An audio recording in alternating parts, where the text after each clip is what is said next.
A third man has been jailed for the murder of a young dad who was gunned down in a hail of bullets during the pandemic. Akeem Lawrence was instrumental in the murder of Murtaza Nazir in Stechford in Birmingham on August 28, 2020. Mr Nazir was fatally shot after parking and getting out of the vehicle he was driving. He was approached by two vehicles which were displaying clone number plates each with the driver and a gunman inside.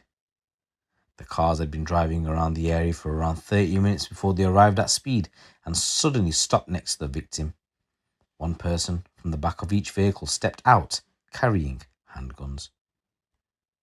They fired a total of 10 bullets at Mr Nazir whilst their accomplices left the engines running. The two men jumped back in their cars and sped off, leaving Mr Nazir dying in the street. I just want to say rest in peace, Mr Nazir, and my condolences go out to your family. So following an extensive police investigation, Tahir, Zaman and Shamrez Khan were convicted and sentenced for Mr Nazir's murder in April 2021, and they were jailed for life with a minimum term of 25 years behind bars. I'll go through that in a moment, but after one of West Midlands Police's biggest ever trawl of CCTV footage and mobile phone data, Lawrence, who's 30, was also charged with murder and conspiracy to possess a firearm. He denied the charges, but a jury found him guilty of both charges. Lawrence from Birmingham was sentenced to life imprisonment with a minimum term of 35 years. Deputy Inspector Zaman, who led the 4-year investigation, said it's only right and proper that Lawrence has also been convicted of the murder of Mr Nazir, a much-loved family man who at the time had a 10-month-old son.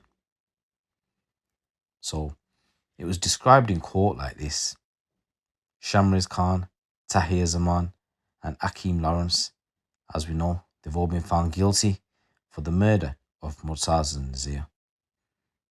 The judge stated at the time, Mr Justice Pepperell, that the brutal murder of Murtaza Nazir was both meticulously planned and efficiently executed. Just before 8 o'clock on the 28th of August 2022, masked men jumped out of a Seat Leon and a Dacia Duster in the Stechford area of Birmingham and gunned down Mr Nazir when accomplices kept the engines running. As the gunman got back in, the two cars sped off, leaving Mr Nazir dying in the street. In all, the murderers were at the scene for no more than 30 seconds. The plot to kill Mr Nazir involved no fewer than 5 different cars, and the judge said he was satisfied at least 10 people were involved. He said the 2 cars used directly in the murder bore clone plates that matched a genuine car of the same make and colour. Those cars were only used in the last 90 minutes before the shooting, when they replaced 2 earlier vehicles that had been both used to carry out reconnaissance at the conspirators searched for Mr Nazir and to start assembling the team that would ultimately form the murderous convoy. The windows and windscreens of all 4 vehicles were heavily tinted, such that eyewitnesses and CCTV cameras could not detect the car's occupants. A 5th vehicle was used at the end of the day to ferry the gunmen and their drivers away. In addition to the 4 men directly involved in this offence, the plan depended on having others ready and willing to take the first 2 cars away from the area, to supply the gunmen with their weapons, to dispose of the cars used in the shooting, to provide safe shelter whilst the murderers waited for their transport at the end of the evening, and to drive them back to their homes. The judge went on to say the men directly involved in the shooting of Mr Nazir each wore similar dark clothing, hoods, masks and gloves. He said they had the foresight to leave their mobile phones well away from the scene of their crime and to communicate upon walkie-talkies. Further, they had made plans for the cars used in the shooting to be disposed of that very night. He said this was a professionally planned and ruthless assassination on the streets of Birmingham. He said, fortunately, each of the killers made mistakes that allowed the prosecution to prove the guilt. Shamrez Khan, he undertook reconnaissance early in the day of the shooting in the vehicle that could be connected to him, during which time he carried his mobile phone. He said, you were caught on camera in the afternoon of the 28th of August at a garage where the murder cars were to be taken a few hours later for disposal. He said, further, you made the mistake of wearing the same clothes as you arrived back at the garage some 8 minutes after the shooting.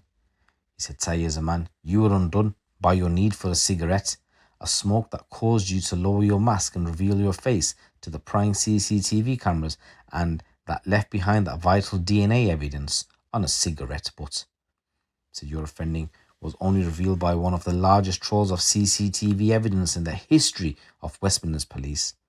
While an erroneous number of officers will have contributed to the successful prosecution of this case, it is appropriate that I single out a Detective Jenkins for his extraordinary meticulous work upon CCTV evidence, including the findings and reflections in windows of Mr Zaman getting into the Daisy Duster.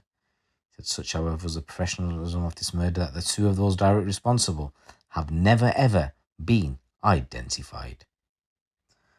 The judge said in his own words, "It is clear from the evidence that Murtaza Nazir knew that he was being hunted by masked gunmen. Terrified, he ran for his life only to be brutally gunned down by 3 shots into his back. He was just 26 years old and left behind a young widow and their baby."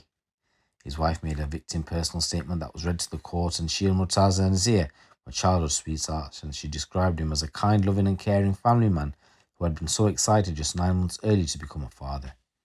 It's plain that she was very much in love with Mr Nazir and that her life had been utterly shattered by his murder. She felt unable to continue living just 1 street away from where her husband died and has since moved away from the area.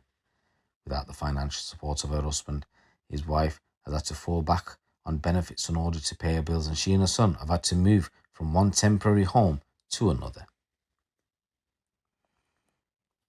So both Shamrez and Tahir had previous. The judge stated, "Shamrez, you are now 23 years old. However, at the age of 15, when challenged by a girl's brother for shouting abuse at her, you ran home to fetch an air pistol that you then used to shoot both siblings in the face, and you were convicted of 2 offences of wounding with intent to cause GBH and 1 offence of possessing a firearm with intent to endanger life." And he said, "Tahir Zaman, you're older, you're 29, you've been before the courts on 16 occasions in respect of 25 offences, and the most relevant, at the age of 19, you stabbed a man in the neck with a flick knife. The incident led to your convictions for wounding with intent to cause GBH and possession of an offensive weapon." He said, "I'm satisfied that both of you men are dangerous." And in this next news story, a man who had a history of violence towards his mother and had threatened to kill her multiple times has been jailed for life for the murder. Deborah Cantrell's body, may she rest in peace, was found in an advanced state of decomposition at her property in Plymouth on the 31st of May last year. It's believed she was killed around 3 weeks earlier, murdered by her son, Callum Thomas. Devon and Cornwall police found Ms. Cantrell's body after an online gamer from North Carolina called them and reported a concern for welfare. He told detectives he had received a call from Thomas on the 8th of May last year. He said police say he had killed his mother the day before. Later that month, when a mutual friend told the North Carolina caller he could not get hold of Thomas, the online gamer decided to contact UK police. As a result, police went to his house in Plymouth, where they found Miss Cantrell's remains, and she died as a result of a stab wound to the chest.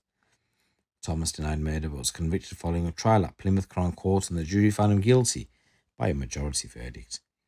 The 33-year-old sentenced to life in prison with a minimum of 12 years, less than time already served. Spokesperson for the family said Debs will be missed by family and friends. So guys, there's a number of stories coming out from the streets of the UK. It's your boy GT. Keep it locked, keep it real.